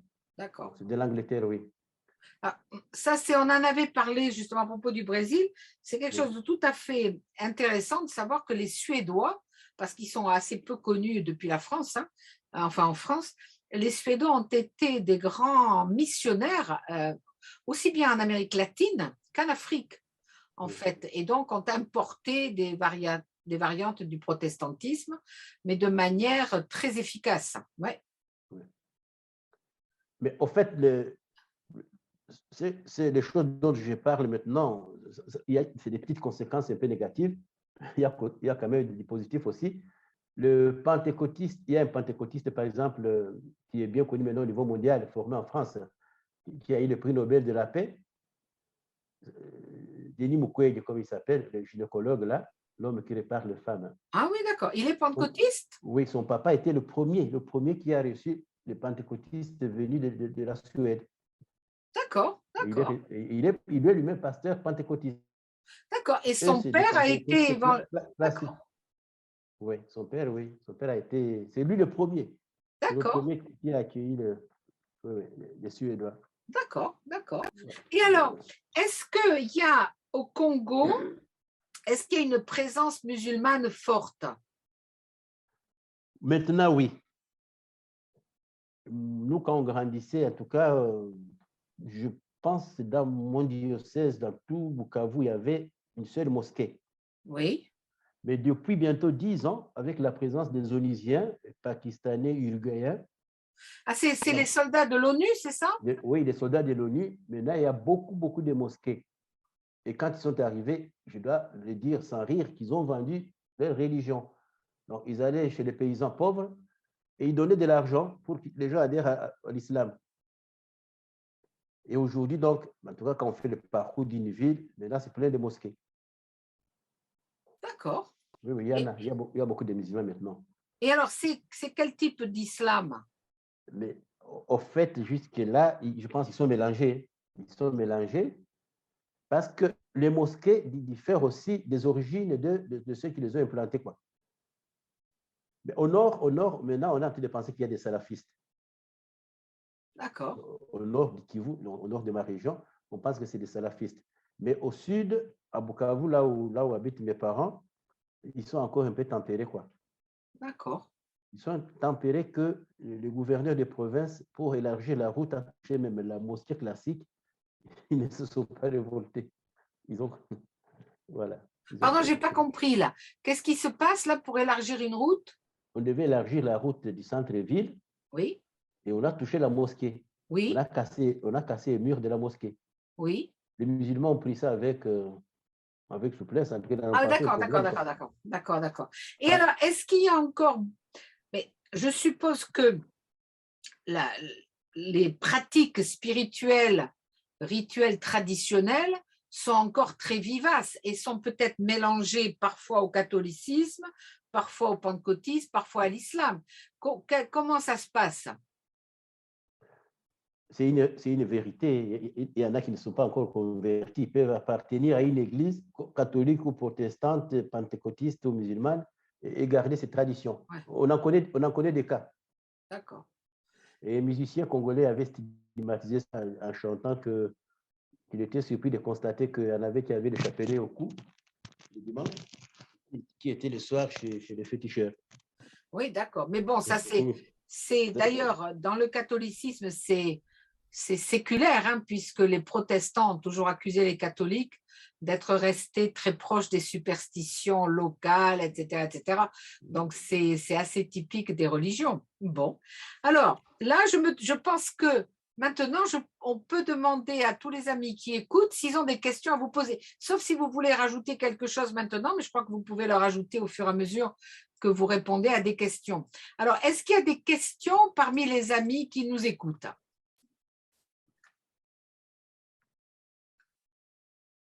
Alors, Chantal, je vois que vous écoutez. Je ne sais pas si vous étiez là au début, Chantal, mais vous connaissez bien l'Afrique.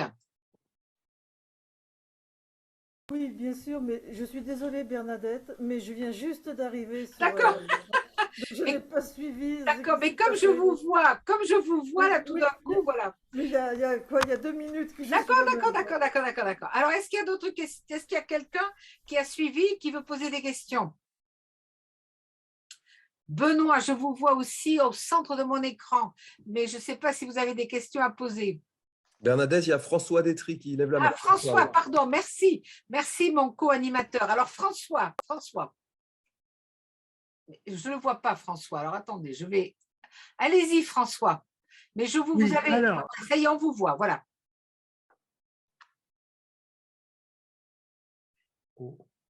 Allez-y, François, mais votre micro ne marche pas. là, vous me recevez là? Oui, c'est bon. Vous me recevez, oui. Oui. Parce que vous avez parlé de sorcellerie et je voudrais vous rappeler ce qui s'est passé il y a à peu près il y a 5 ou 7 ans en suivant à votre cours à Lormont où le Ferdinand est, je crois, d'après ce que j'ai Oui, compris. oui, oui, oui. Alors, je vais mettre, vous vous souvenez, vous posiez des questions sur ce qui s'était passé. Et il y a une femme, Oui, elles étaient deux, qui étaient l'une, je crois, du Gabon et l'autre de la Martinique. Et elles ont dit qu'il y avait eu une femme qui a été, je crois, interpellée ou arrêtée oui. en raison d'elle avait sacrifié son fils, je crois que c'était le fils, au fétiche. Oui, oui, Alors, oui, je ne oui. sais pas si vous vous souvenez de cette Oui, oui, affaire, oui, on oui. avait discuté, et moi particulièrement, et ce que l'on a compris, enfin je dis l'essentiel, c'est qu'au début on a compris que c'était quand même assez répandu. D'abord, pourquoi? C'était pour l'argent. Ils sacrifiaient l'enfant et ils mettaient le sang sur le fétiche, d'après ce que j'ai compris, Oui, oui. et ça devait rapporter de l'argent. Bon, et alors, moi je me souviens avoir posé la question, mais j'avais l'air de trouver ça naturel. Elle nous disait, oui, oui, ça se fait, et bon, s'il y a de la gendarmerie, etc., la population ne soutient pas, mais ne dénonce pas. Si bien que ce n'est jamais Il n'y a jamais de suites qui sont données. Et ce qui m'avait surpris aussi, si vous voulez, c'est qu'à la fin, il y en a une qui était, parce qu'elles étaient derrière moi, il y en a une qui était martiniquaise, je suis après qui était catholique, et elle n'avait pas l'air étonnée. Et elle disait, ah ben oui, moi, nous, on est catholique, oui, mais le vaudou, c'est notre culture, ou elle a un terme comme ça. Oui, oui, Voilà, oui. je voulais rajouter ça parce que c'était à Lormont. C'est ce qui m'y a Oui, fait oui, oui. penser quand on a Oui, parlé oui, de tout à sorcellerie. fait. Je me souviens, c'était dans le sud-ouest. Hein. Il y a eu une femme qui, effectivement, la police n'a pas laissé faire, mais il y a eu un sacrifice, effectivement, et elle a été arrêtée. Alors, je ne sais pas où À ça allait. Lormont, Oui, oui, oui, oui, à je m'en souviens Lormont, très, très bien. Mais il y a à eu Lormont. aussi un témoignage d'une étudiante qui travaille d'ailleurs encore avec moi sur son mémoire, mais elle fait un mémoire qui n'était pas du tout dans ce sens-là, mais qui, elle, était d'un pays originaire du vaudou, enfin, d'où le vaudou est originaire, et elle nous racontait des histoires qu'elle trouvait parfaitement normales. Par exemple, Voilà. il y avait un enfant qui avait désobéi à il avait vu son père, je crois, faire quelque chose qui n'était pas bien. Je crois que le père avait une maîtresse. Il est allé le répéter et ensuite il a été enterré vivant. Et on était absolument horrifiés quand elle nous racontait ça, hein, c'était il y a 3 ans, hein, et elle trouvait, elle, tout à fait normal, parce qu'après tout, il avait désobéi, donc c'était normal qu'il soit puni comme ça. Et elle-même, cette étudiante, est pratiquante catholique. D'ailleurs, elle allait à la Trinité, elle allait à la paroisse de Ferdinand. Donc, pour nous, ça paraît totalement horrible, mais effectivement, c'est quelque chose qui culturellement est accepté, quoi. Oui, oui, oui. Alors, Ferdinand, je ne sais pas si vous avez des choses à nous dire là-dessus. En fait, c'est des choses qui dépassent l'entendement humain. Oui. Je viens de l'Afrique, mais j'en entends parler. Personnellement, je n'ai jamais cru à ça. Apparemment, c'est de la métaphysique, quoi. Oui, oui, oui, oui, oui. C'est de la métaphysique que moi, je ne maîtrise pas. Par exemple, le système, il y a chez nous ce qu'on appelle la foudre. Oui. Vous avez un conflit. Il y en a qui croient que je peux, parce que pour t'aimer, je peux t'envoyer une foudre qui va te tuer. Mais comment ça se fait? Je ne sais pas. J'ai essayé d'interroger des personnes de mon village qui sont spécialistes dans ces domaines. Ils m'ont toujours dit qu'ils ne peuvent pas savoir me l'expliquer. En tout cas, je voulais le faire par écrit. Oui. Au besoin, faire un essai. Oui. Par exemple, sur un arbre ou sur une plante quelconque, pour voir ce que ça va donner. Ils ne le disent jamais. Donc, ils disent que c'est difficile à expliquer. Mais moi, je pense qu'il y a d'abord un peu d'aspect psychologique dedans. Il faut y croire pour que ça arrive, mais je mets ça au registre des métaphysiques. Oui, oui. C'est vrai. Mais les gens croient à ça, sacrifier l'enfant. Et derrière, il y a, je pense aussi, il a parlé de l'argent, il y a le business. Ouais. Il y en a qui sont dans la misère, dans la précarité. Il suffit de les convaincre que si tu leurs enfants ou leurs enfants, ils auront des sous. J'ai eu des cas, là où j'étais au grand séminaire, justement, comme vice-lecteur, dans les villages voisins. Une autre chose qui montre que les gens sont malades. Il y a eu une rumeur, justement, que les Onisiens achetaient des machettes qui avaient tué les gens, donc, dont on s'est servi pour tuer quelqu'un. Et il y a un garçon qui a tué sa maman avec une machette, pensant qu'il allait la vendre chez les Onisiens. Il n'a jamais vendu sa machette, il est toujours en prison jusqu'à aujourd'hui, après avoir tué sa maman. Mais vous dites le vendre aux Unisiens, vous voulez dire aux soldats de l'ONU, c'est ça? Oui, oui, justement, c'était une rumeur. Ils achetaient des cordes dont on s'est servi pour tuer quelqu'un ou des machettes, des armes blanches. Il a fait ça. Donc, il a cru que c'était possible et pourtant c'est faux. Ouais, Mais en tout cas, on en parle depuis que je suis enfant. J'entends parler de ça. Dans mon village, il y a des gens qui sont ciblés sorciers comme féticheurs. Mais je ne sais pas comment ils font. Je n'ai jamais appris ça. Mais est-ce que vous avez des gens, vous avez parlé de quelqu'un que vous aviez confessé, mais est-ce que vous avez beaucoup de témoignages, vous, de cela, directement? Pas beaucoup de témoignages. En tout cas, je n'en ai pas beaucoup. Au moins, celui dont j'ai parlé, c'était l'histoire du deuxième monde. Oui, mais vous n'avez pas énormément. Ils ne viennent pas forcément vous expliquer ce qu'ils font. En fait, on l'avait convaincu qu'il était pauvre parce qu'il avait refusé Oui, oui. d'aller dans le deuxième monde. Oui, oui, oui, oui. Voilà, bon. Alors, est-ce qu'il y a quelqu'un d'autre qui veut apporter un témoignage ou poser une question? Moi, j'en ai une. Oui, Thibaut? Alors déjà, avant ma question, juste une réaction sur ce qu'on vient de dire. Moi, j'avais fait un dossier moi, sur les lébous du Sénégal qui ont des croyances animistes, qui sont musulmans par ailleurs, mais qui ont maintenu des croyances animistes. Et je me dis, il y a aussi peut-être en Afrique, c'est peut-être une généralité, mais une société dans laquelle les questions spirituelles et religieuses sont quand même assez intrinsèquement liées à tous les autres aspects de la vie quotidienne, et on va expliquer par des raisons religieuses des faits qui, peut-être dans une autre société plus sécularisée comme la nôtre, s'expliqueraient par d'autres faits. Je pense à la psychiatrie.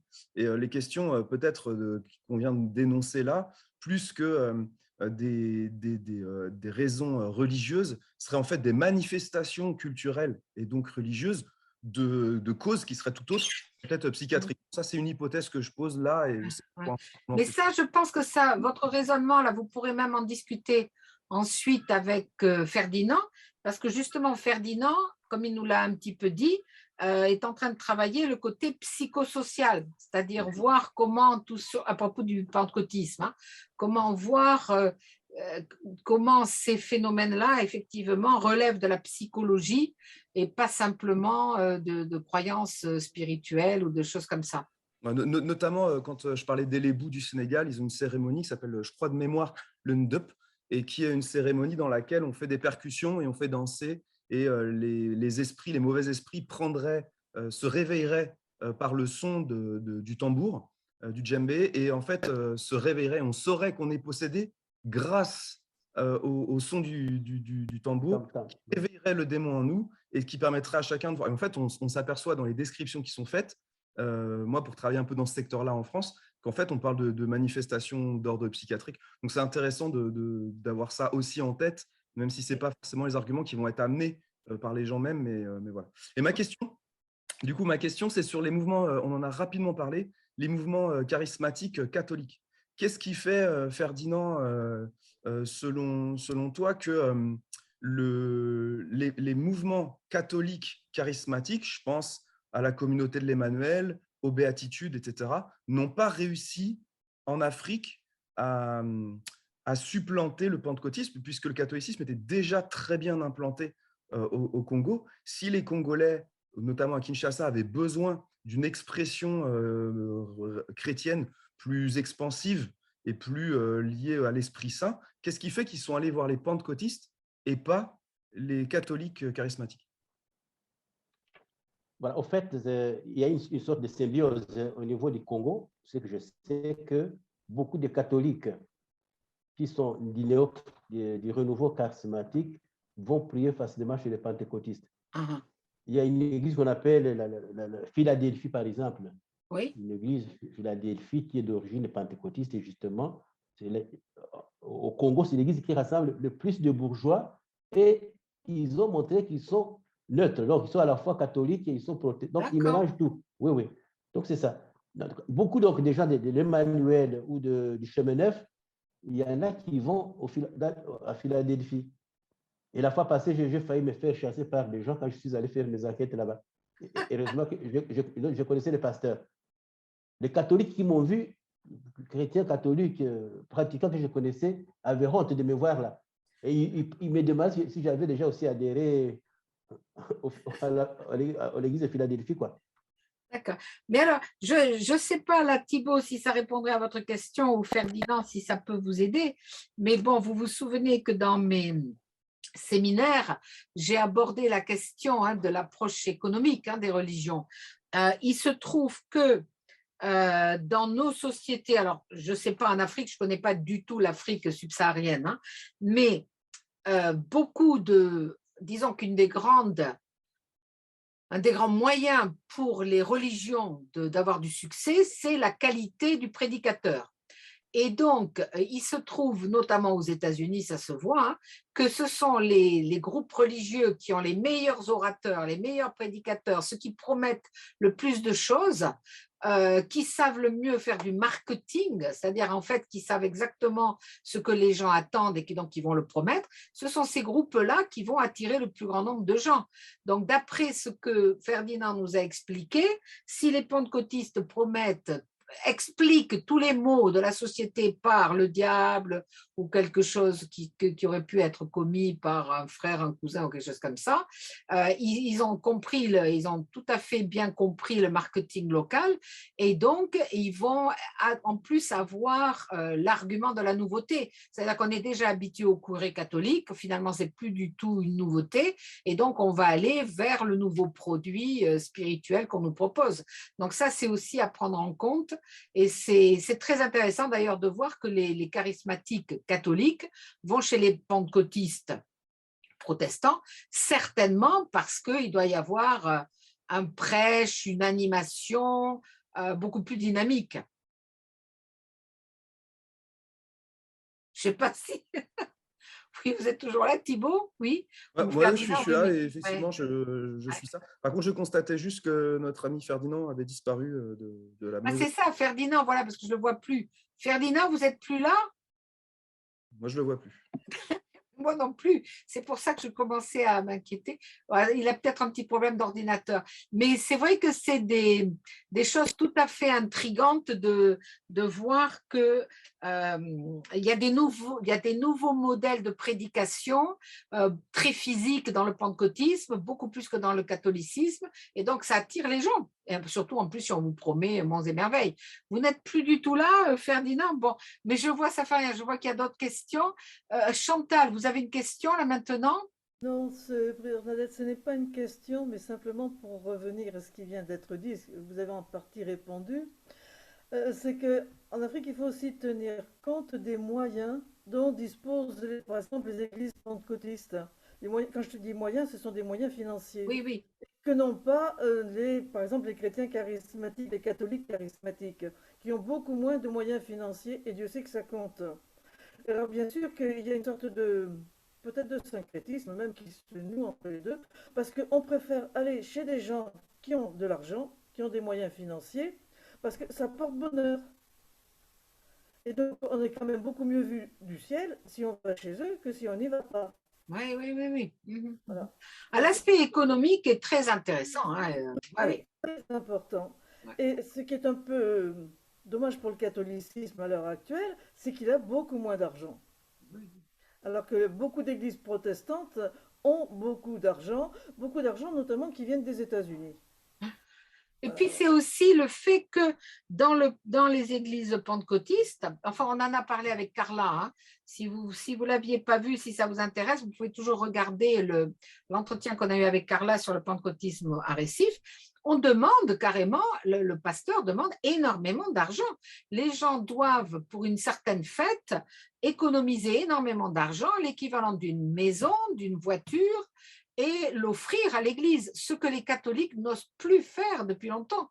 Depuis plusieurs décennies, comme on a beaucoup accusé le catholicisme d'aimer trop l'argent, d'avoir de trop belles églises, l'argent est devenu quelque chose dont on n'ose pas parler. Enfin, quand vous regardez même les tarifs dans les églises catholiques pour une messe, un baptême, un mariage, c'est ridicule par rapport à ce que vous allez voir dans d'autres groupes religieux. On va vous demander des sommes astronomiques et les gens vont payer, ça les dérangera pas. Oui, oui, oui. Alors, Benoît, je vois que vous avez une petite main levée. Est-ce que vous m'entendez? Oui, ça résonne. C'est normal, c'est parce que la pièce est vide. Ah bon? Allez-y. Ferdinand était mon voisin lorsqu'on était en recherche documentaire. Donc on a beaucoup travaillé ensemble. Je sais pas où il est parti, hein? Effectivement, pour avoir fait aussi les protestants et l'observation à Périgueux, je me souviens plus du groupe qui sont évangélistes aussi, et il y avait des objectifs chiffrés. C'est-à-dire qu'il fallait récupérer telle journée 2500, 3000 euros, et il fallait que les gens donnent. Hein. C'était vraiment chiffré. Moi, je reviens sur ce que disait Ferdinand qui m'a un petit peu surpris, c'est l'élasticité de la religion catholique en France qu'il a constaté et qui finalement n'attire pas ou peu de monde. J'ai l'impression qu'il y a un mouvement pour garder la population qui continue encore à fréquenter les églises pour les événements les plus importants, et la rigidité qu'il a soulignée au Congo où ben, on a quand même une structure qui est assez solide et qui est très à cheval sur la pratique religieuse et sur le respect des rites. Et je m'interrogeais sur le fait que ben finalement, peut-être qu'avoir une pratique religieuse et une structure extrêmement marquée attirait peut-être plus que finalement une consommation élastique faite d'opportunités de la vie, des aléas de la vie. C'est-à-dire, là, il parlait des baptêmes. Ben voilà, si on n'est pas trop embêté par le prêtre, finalement, on ne fait plus que résiduel, quoi. Oui, oui. Oh ben, ça, je ne sais pas, alors je ne sais plus, il a disparu, mais je lui passerai ensuite l'enregistrement. Ça, c'est typique aussi du fonctionnement des religions. On sait que plus une religion est exigeante avec ses fidèles, plus elle risque de les fidéliser. Alors, elle peut avoir exactement le contraire, c'est-à-dire si elle est trop autoritaire et si l'encadrement social est assez libre, eh bien les gens vont quitter le groupe. Mais c'est par exemple le cas de certains mouvements, je pense au puritanisme par exemple autrefois, qui était tellement rigoureux qu'au bout d'un moment, il a fallu le rendre beaucoup moins rigoureux, etc., etc. Puis finalement, le puritanisme tel quel a disparu. Mais on sait très bien que par exemple une église qui exige beaucoup de ses fidèles, va les fidéliser davantage parce qu'ils vont attendre un retour sur investissement. On en a déjà parlé. D'ailleurs, ça pourrait être intéressant qu'on fasse un entretien là-dessus, sur l'analyse purement économique du comportement religieux. Mais l'Église catholique en France, alors en Europe de l'Ouest, mais particulièrement en France, elle a effectivement cette particularité de n'exiger rien parce qu'elle porte, je pense, le poids de la culpabilité des siècles, où on lui a reproché tellement de choses, etc., etc., qu'elle n'ose plus trop se manifester. Ah, ouais, vous voilà de retour, Ferdinand. Très bien. Voilà. Et c'est le... Et je Et vous passerai l'enregistrement de ce qu'on vient de dire. Et donc, elle n'ose plus s'affirmer comme étant très forte, et c'est pour ça que les fameux groupes intégristes, voire les groupes qui suivent Monseigneur Lefebvre, etc., ont finalement le vent en poupe, parce que d'abord, ils ont beaucoup d'enfants, donc ça c'est ce qu'on appelle la revanche des berceaux, et ce sont des églises autoritaires et qui fidélisent leurs membres, alors que l'église catholique lambda est trop ouverte et effectivement, il y a très peu de différence entre elle et la société extérieure, comme vous venez de dire, Benoît. Et donc, finalement, quel est l'intérêt d'aller à la messe, d'avoir un vrai baptême, d'avoir un véritable enterrement, etc. On s'en fiche. Donc, ça, c'est un phénomène connu, que les églises, surtout finalement les églises aussi anciennes, quand elles vieillissent, on sait très bien qu'en général aussi, les grands-parents sont plus gentils, sont plus souples avec leurs petits-enfants que les parents. Donc, il y a un phénomène, si vous voulez, assez naturel de relâchement de la discipline au fur et à mesure qu'on vieillit. Et c'est pour ça qu'il y a régulièrement des crises, des renouveaux, des schismes, de nouveaux prophètes, de nouveaux leaders religieux pour en fait redresser tout cela, redresser la morale, rattirer les gens, etc., etc. Et le pentecôtisme doit être vu dans cette évolution du christianisme comme un grand renouveau, d'abord très bien vendu, avec force marketing, etc., mais également avec grande morale. Et en Afrique, l'Église catholique est relativement jeune, même si elle est ancienne par rapport au pentecôtisme, par exemple, elle est relativement jeune par rapport à l'Europe, si vous voulez. Et donc, elle reste effectivement plus autoritaire que chez nous. On a la même chose dans l'anglicanisme. Dans l'anglicanisme, ou l'épiscopalisme, ça dépend où on est. En Angleterre, l'Église anglicane ou épiscopalienne, si on veut, a très tôt, enfin par rapport en tout cas au catholicisme, autorisé, d'abord les prêtres se marient, hein, mais a autorisé les femmes pasteurs, les prêtres les prêtres anglicans officiellement homosexuels, il y a même des évêques homosexuels qui se disent homosexuels, ça ne pose absolument aucun problème, mais il y a un risque de schisme en ce moment très fort avec les communautés anglicanes en Afrique, ou les communautés épiscopaliennes en Afrique, qui ne veulent pas entendre parler disons, d'acceptation de l'homosexualité au sein de l'Église, surtout pas de pasteurs femmes et surtout pas de pasteurs et d'évêques homosexuels. Donc on retrouve dans l'anglicanisme la même coupure entre des églises de vieilles sociétés telles que la nôtre, qui sont de plus en plus ouvertes aux mœurs extérieures, qu'on pourrait appeler permissives, et au contraire, leurs branches en Afrique qui sont jeunes et qui sont beaucoup plus rigoureuses moralement. Alors, je ne sais pas si j'ai répondu à votre remarque, hein, Benoît. Hein. Pardon, est-ce que ça ne vient pas d'une porosité entre la société et la religion? Ah mais si, bien sûr, oui, oui. Voilà, plus la société se libéralise ou permissive ou laïcise, tout ce qu'on veut, je pense que l'Église est sur le mouvement local. Enfin, oui, et il y a les deux choses, c'est-à-dire que je ne sais pas si vous étiez là quand j'ai parlé du phénomène justement des sectes, c'est-à-dire que les églises sont des énormes institutions chez nous, hein, qui sont de plus en plus effectivement en général en symbiose avec les évolutions, ce qu'on appelle sociétales, hein, mais c'est pour ça que se créent sans arrêt des groupes très, très sévères, très moralisateurs, très disciplinaires, parce que les gens ne veulent, quand ils vont dans un groupe religieux, ils veulent qu'il y ait une véritable rupture avec ce qui se passe dans la société environnante. Ils viennent chercher quelque chose qu'ils n'ont plus dans la société. Voilà. Mais il y a une focale, moi, qui me semble intéressante, c'est le rapport politique et religion. Par exemple, au Brésil, je n'ai pas pu assister, je n'étais pas encore dans votre groupe et je vous remercie de m'avoir accueilli. Au Brésil, on sait très bien que le parti de Bolsonaro a parti lié, c'est bien le cas de le dire, avec les pentecôtistes. Oui, oui. Et en Afrique, est-ce qu'il y a un lien entre le pouvoir politique oui, bonne question, là, oui. et le pentecôtisme, s'il vous plaît? Ça, c'est pour Ferdinand, là. Oui. Voilà, ça c'est, normalement, ça sera le deuxième point de ma recherche, des enjeux politiques. Oui. Parce qu'il y a les enjeux économiques, mais il y a les enjeux politiques qui parfois se recoupent. Économique, oui, et politique au Congo, ça fait donc en fait, depuis la chute de Mobutu, on a constaté que presque tous les candidats, qui soient au niveau de la députation provinciale, nationale, et même au niveau des ministères, ils entrent dans les églises pentecôtistes ou des églises de réveil.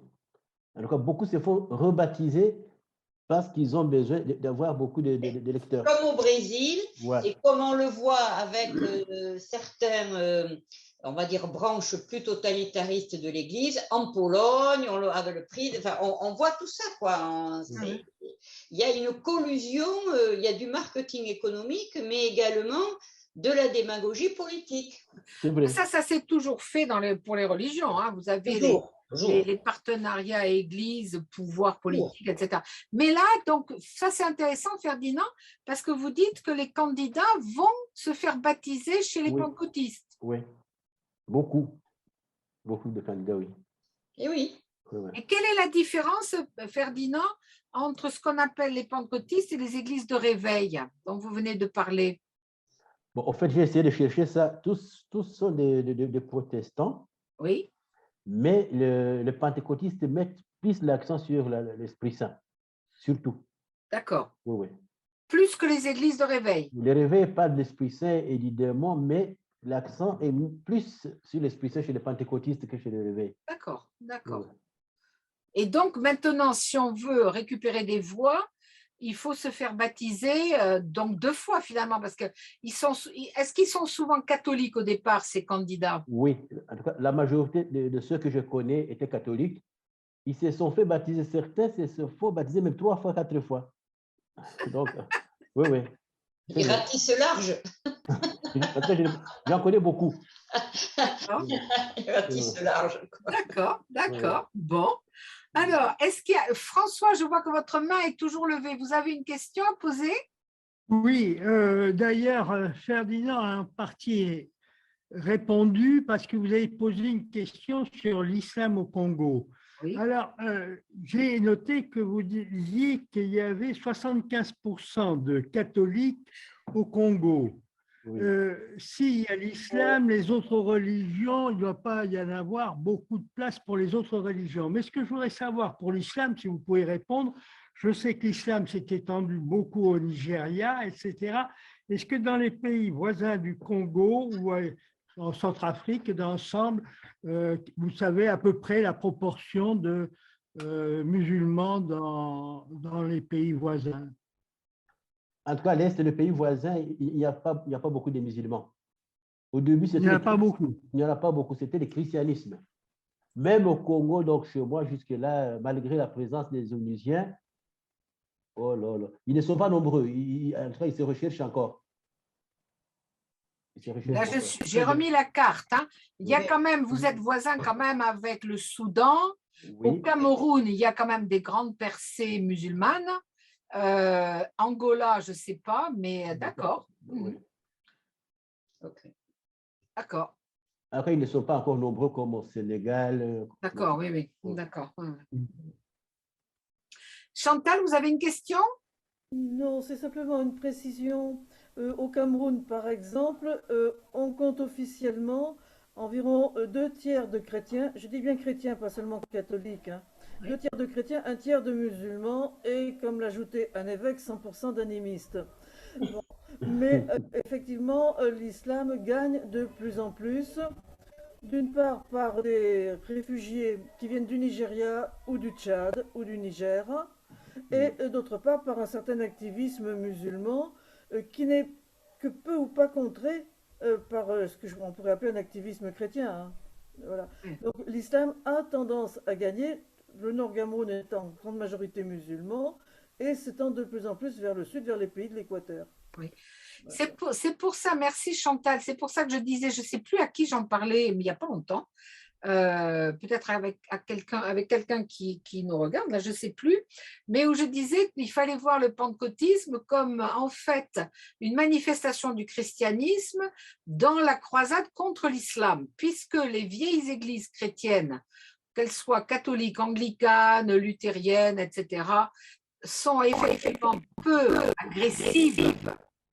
Ah, c'est mon micro qui fait ce bruit, sont finalement peu agressives d'un point de vue prosélyte, peu disciplinaires, peu autoritaires, eh bien des gens ont pris le relais et on pourrait imaginer que ce sont les pentecôtistes qui prennent le relais de défense du christianisme sur divers fronts. Alors en Amérique latine, ça peut être contre les catholiques, donc une espèce de guerre interne, intra-chrétienne, mais dans des espaces plurireligieux, beaucoup plus plurireligieux comme l'Afrique où l'islam est quand même très présent, on peut le voir comme une résurgence de christianisme qui est à la fois un peu contre les vieilles églises chrétiennes, mais aussi contre le front islamique.